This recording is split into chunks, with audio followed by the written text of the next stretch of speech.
All right, well, welcome and cheers to all of my good stock trading friends out there who are getting up every day, grinding it out step by step, clicking that mouse in the attempts to better their life, increase their financial freedom, and become the best traders that they can be. Welcome to Happy Hour with the Lincoln. We're now on episode number 60, where week by week I'll do my best to answer all of your stock market related questions. So if you got some questions that you think would benefit the trading community, or you have questions that you think would just help you get to that next level as a trader, send them over to support@thelincolnlist.com.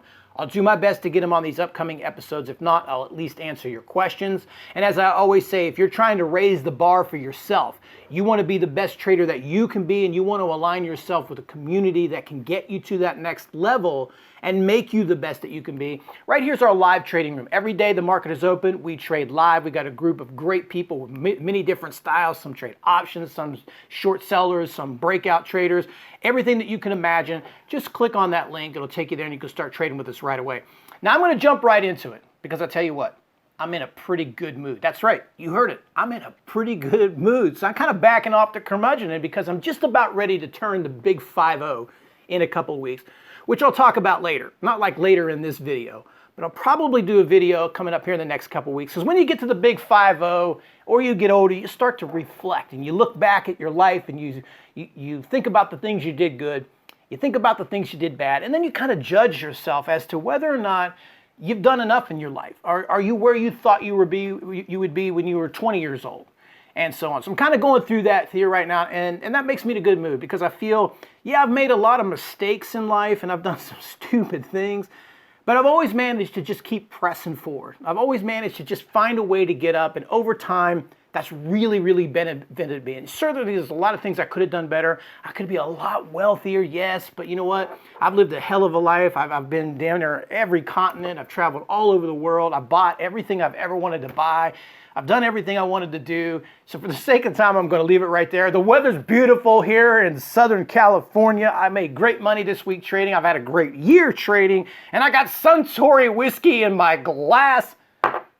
Man, what else do you want? What else do you need in life? So let's get into today's topic because I think it's going to align pretty well with all of you. So not going to waste any more time. Here it is. All right, today's topic is the market rigged? Dougsan. Do you think the market is rigged? No matter what, it always seems to go up. When there's bad news, the market will sell a little. But on the slightest hint of good news, the market rallies hundreds. I want to get long some stocks, but the market has been so strong the last few days, I'm afraid I am top ticking. What are your thoughts, bro? All right, now this got multiple questions in here. So I think a lot of you sometimes find yourself in a situation where you think, maybe a market or a particular security or something that you're interested in trading. Maybe you wanted to get into a stock or an instrument and it's kind of stretched away from you a little bit.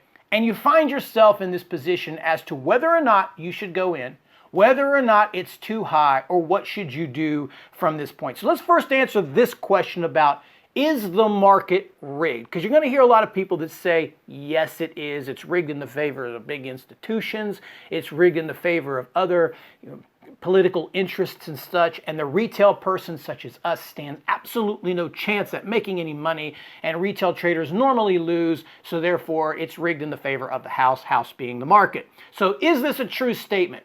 Yes and no. Yes, the market is rigged, but the market isn't rigged like you think it is rigged. The market is rigged to go up. That's what it's really supposed to do, is to go up. We'll talk about that here in just a second. It's not rigged per se against you, the individual. So when you're making a trade or you've got an idea, the market isn't specifically, like we talked before, a gremlin back there targeting you, the retail investor, and just slamming on you every chance you get. Now, there's definitely market manipulation in stocks. There's definitely some shaky things going on. We see that with press releases. We just went through a happy hour here not too long ago with the Elon Musk tweet, which most of you already know. I'm not going to go into that. But there's sort of some, let's say, hanky-panky, going with a 1950s phrase, that goes on. There's always going to be that when there's money involved. But the market is not rigged in that sense where they're specifically targeting retail investors to make them lose. Now, the reason that the market goes up most of the time is for a couple of reasons. One, the stock market is generally been a gauge for the health of economy. Now that is questionable sometimes, because just because it's a bullish market doesn't mean we're having a great economy. But that's what a lot of people look to as their go-to source. If the stock market is up, if the stock market is bullish, the economy must be expanding, and that's good. That also looks good to investors. Now, when I say rigged, I mean the market is engineered to go up because that's the purpose. If people put their money into companies like Apple, Amazon, Google, or Netflix, and they lost it, they would stop putting money into it. And it's not just people, us, the retail investors, retail traders, and stuff like that. There is big business when it comes to the United States stock market, obviously the largest financial market in the world.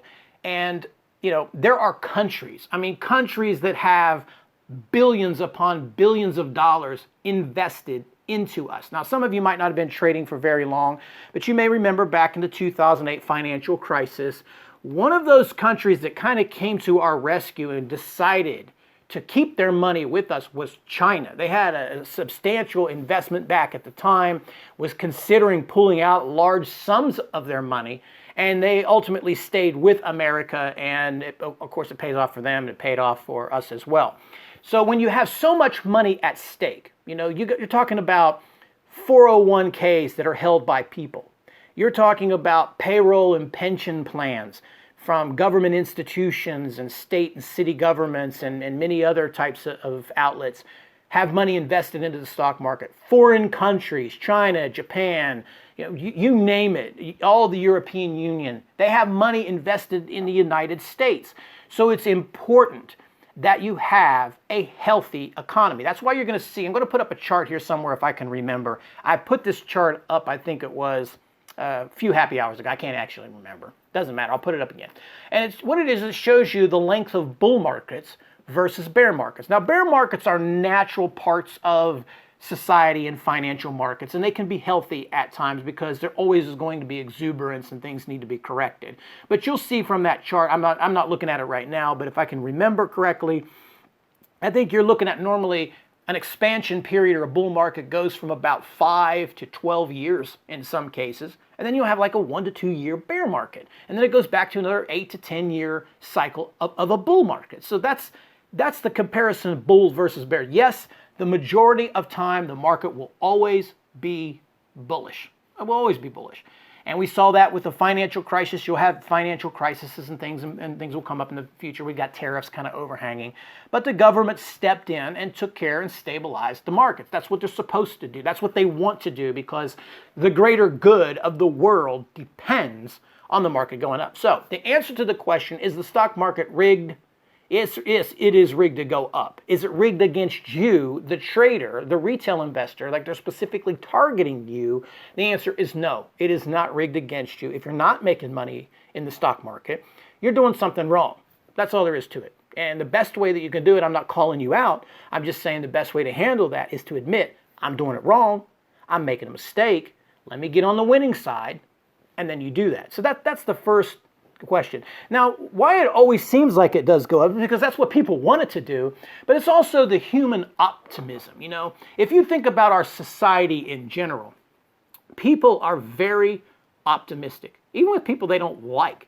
Even if people that hate other people, they wish them harm, but they don't wish them that much harm, right? So you got like an enemy, you're like, oh, I want bad things to happen to them. And then if they end up in a car accident and they're like, sitting there like this, thing on their neck, eating food out of a straw, you'll feel bad. You'll probably feel bad. Maybe not all of you, depends on what they did to you, but maybe not all of you. I think you get the point. There's so much optimism. People want to believe. They want to believe a stock story. That's why biotechs have always done well, because it's not always done well. I take that statement back. They haven't always done well. But that's why biotechs rally so hard sometimes. It's so easy to sell a story when somebody says, we've got this certain drug in third stage approval that helps Down syndrome, leukemia, for people born after 1975, whatever. It just sounds really, really good. And people want to believe. So generally, us as people, we're hopeful and we're optimistic. So that adds to bullishness in the market. So those are the two things, market rigged and why you see the market have a tendency to go up a lot more sometimes than go down, because people are generally optimistic. Now, this last section here is where a lot of people run into problems.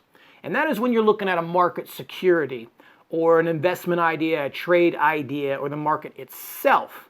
And you're judging it based on the fact that it's up too much and whether or not you should get in, okay? Did you miss this rally? Are you too soon, too late, too old, too ugly? What's the excuse? Now, one thing I want all of you traders to do is I want you to separate the market, okay, from stocks, okay? Markets here, stocks over here. Stocks have a tendency to move independently in a lot of cases against the market, because the market's based on a basket of stocks, you know, a benchmark of certain stocks, and then there's certain stocks that are going to do certain things regardless of what the market's doing. Now, yes, there's truth to that. If the market is up 100 points, let's say the Dow, that you're going to have a lot of Dow stocks that are green for the day. But some of them are going to be more green, and some are going to be less green, and some are going to be red. So you're kind of going through that situation. Let's go back to Tesla, where you had the market really rallying over the last couple of days, really strong rally over the last couple of days on tariffs. Now, that helped tariff-related stocks like Boeing, Dow component stocks, the Dow itself, but Tesla. You know, Tesla's gone down probably $50 in those last 2 days. So that's the difference. You know, Tesla's a stock. So if you're trading Tesla long based off of the market, you're making a mistake because it's not moving with the market. You know, Netflix ending up on lows on Friday. Facebook, tech names getting hit, most of them finishing red outside of something like an Apple. You know, so it depends on the stock that you are trading. So now if you're trading the market, okay, let's say you're a futures trader and you're trading the market or you're buying a market instrument, then yeah, you need to look at the market. That's important. And the decision to make whether it's up too much or been sold off too much, overbought, oversold, too late in the rally, that has to come from you and your analysis of the events. I mean, what's overbought? Is it overbought because it went up a lot in 10 minutes? Is it overbought because it's the all-time highs? Is it overbought because you think it's overvalued because it's just been going up a lot? I mean, you know, things can go up a lot higher than you think, and they can also sell off a lot longer than you think. So if you're doing something market-related like that and you're a futures trader, then pay attention to the market. If you're a stock trader and you're trading individual names, then look at the names, because the action in the names, the volume in the names, and the way those names work will be different, will be completely different in the market. So you can sit here and watch the market go up 400 points like it did on Thursday, and you could be short Tesla and you're banking, and Tesla just keeps going. Or you can be long Tesla and you're just getting murdered right now, or Netflix or Facebook, names that I mentioned, because what they're doing is cycling. Now, this is something that's a deeper topic that we usually don't do in a happy hour, because it's not, it's here to help you psychologically, but this is part of you learning how to trade stocks, what's important. There's a thing that we use a lot in our room. It's called environmental trading, and it depends on the overall environment. The money itself, and this is why people think the market is rigged, when in fact what the market's doing is it's cycling its money around. It's moving from one sector to another sector. So if you remember, while the Dow was going down for several days, and maybe I'll put some charts up here to show you guys, as it was going down with threats of tariffs, money was moving out of Dow stocks, stocks like Boeing and other stocks related to tariffs, and it was moving in to tech names. That's where the money was going. The bigger money, the institutional money, the money flow was moving from that into stuff like Amazon, because these things were blockbuster earnings and having these big runs, Google and stuff like that. Well, some of those names disappointed. And then with the tariff news coming out that maybe the United States and China are going to work this out in the long run, you're now starting to see that I still can't freaking say it. Okay. That money moving out of tech, going back into those. So that's the cycle of money. Us as traders, you know, and investors, we want to follow that money trail, because not everything is going to be tradable and investable during the course. If you're trying to maximize your money, for example, I'll say Apple's in an accumulation period. Just look at the chart on it. It's been going straight up, a lot of money, every dip's been getting bought, a lot of volume in it, higher volume in it. It's whether the market has gone down or up, it just continues to grind it out, just continues to go vertical. It's under accumulation. Now, it's not going to last forever. At some point, it'll just sit up there and go flat, and people will stop investing in it because they'll make that decision that it's overbought, and you know, it'll just stay there. Now, long term, does that mean anything to you if you're going to hold for 20 years? No, it doesn't mean a damn thing to you as an investor. As a trader, yes, it does, because you only have so much money and you're trying to maximize every dollar of that money in the best opportunities possible every single time. So you're going to want that to be in something that's hot. So that money will move out of Apple, it'll stop buying Apple, and maybe it'll come down in there and try to pick up Netflix down here in the lows, or Facebook, and try to rally those names, and that's where you're going to want to be. So to answer that question, the judgment call as to whether something is overbought, oversold, the good time to invest. If it's a stock, doesn't matter about the market in most cases. Don't worry about the market. Look at the stock. If people want to buy the stock that you're in, you'll see it. If they want to buy it, they're going to buy it. If every dip, every time that stock falls down, somebody picks it right back up immediately. Volume is higher than normal. Those are all signs of a stock under serious accumulation, something that comes out of a catalyst like Apple we just talked about, coming out of earnings. All big things that make a difference. So I hope this kind of helps you out, just to give you a brief recap, because I'm just I'm going like this. All right, is the market rigged? Yes, it's rigged to go up, but it's not rigged against you. The reason the market always seems to go up, because like we said, it's engineered to go up. You can't have a market go down all the time and expect trillions of dollars to come into it from overseas and retail investors and people to put their money back into the United States economy if the damn thing keeps going down. It's important to the government, all governments, to stabilize and support their markets and, make people feel comfortable to put their money into it, or they're just going to take it all out and the country will go under. Can't have that, right? So it is important for the market to go up. And then when you're trading a stock, trade the stock. Don't worry about the market, trade the stock. It's okay to pay attention to the market, but let the overall decision ride on the performance and the analysis and the thing that you're seeing from the stock. So guys, I hope this helped you out. You got some pretty good knowledge. As I always say, if you need help with your trading, feel free to visit thelincolnlist.com. Until the next happy hour, go get you some Suntory and have a good time. Take care, trade well, and cheers.